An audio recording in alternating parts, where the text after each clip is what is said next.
A propósito das pessoas que tu certamente conhece que possuem um sistema como esse de holding familiar, que eu já falei e já mostrei a vocês aqui em cima alguns breves exemplos de grandes detentores de grandes fortunas que faleceram não tem muito tempo e que deixaram toda essa fortuna para seus herdeiros, sem que eles pagassem um centavo daquilo que custa o inventário.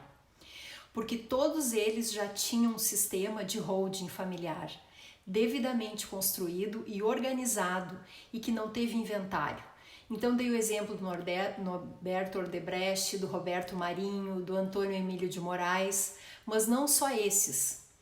Se tu acompanhar a revista Forbes e ver a quantidade de bilionários que nos deixaram nos últimos anos, nenhum deles teve um inventário realizado pela sua família, a não ser que tenha sido daquele Fusca 66 que era de estimação e estava no nome da pessoa física.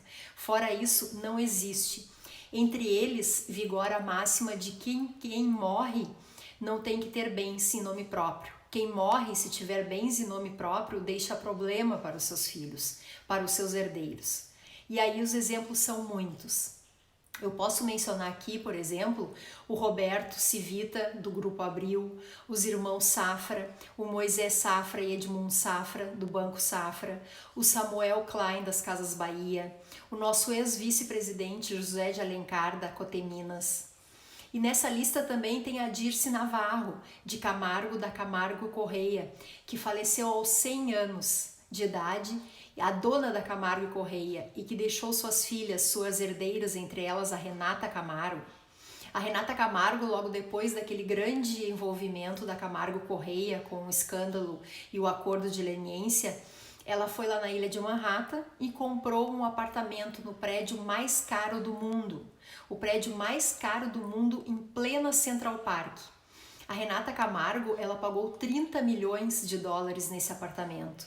Para se ter uma ideia, ela mora melhor do que o Paul McCartney, ela mora melhor que a Madonna, ela mora melhor que a Noemi Campbell, ela é vizinha desse povo todo, só que ela mora no lugar mais top, no lugar mais privilegiado, no edifício mais caro da ilha de Manhattan, num edifício que não tem uma piscina, tem uma piscina de água salgada. É algo fora do imaginável. E eu não estou falando isso de forma crítica, de maneira alguma.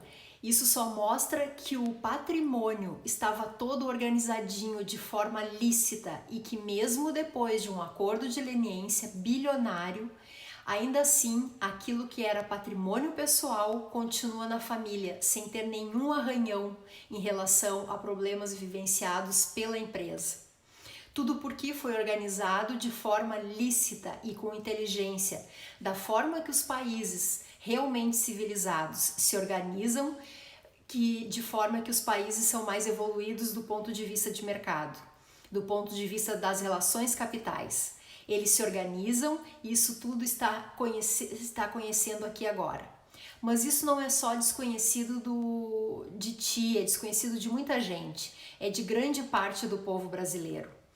Mas também não só são os bilionários que conhecem o lado do lado bom da holding familiar. Existe uma outra categoria de pessoas que conhece isso aqui muito bem. Essa categoria é uma categoria que está entre os bilionários e o povão. É a categoria que convive com os bilionários, mas também pelo menos a cada 2 ou 4 anos visitam o povão, que são os políticos e que são aqueles exatamente que fazem as leis. Então eles conhecem o assunto muito bem. Não é à toa que se você tiver a oportunidade de visitar o site do TSE, Tribunal Superior Eleitoral, e ver as declarações de bens de cada um dos candidatos, e de forma mais fácil, vamos pegar os candidatos à presidência. Tu vai se impressionar porque todos eles, e quando eu falo em todos eles, não é só a maioria, são todos eles 100%. Tem uma holding familiar. Aí tem o Henrique Meirelles, o João Amoedo, por exemplo, que são pessoas riquíssimas, tem uma holding familiar. Talvez tu já imaginasse, o nosso presidente Jair Messias Bolsonaro tem uma holding familiar, da mesma forma que o Fernando Haddad também tem uma holding. O Geraldo Alckmin também tem a sua holding familiar, e não só são eles, até a Marina Silva tem a sua holding familiar. Então, todos, em 100% da totalidade, sem exceção, têm um sistema de organização patrimonial, sim.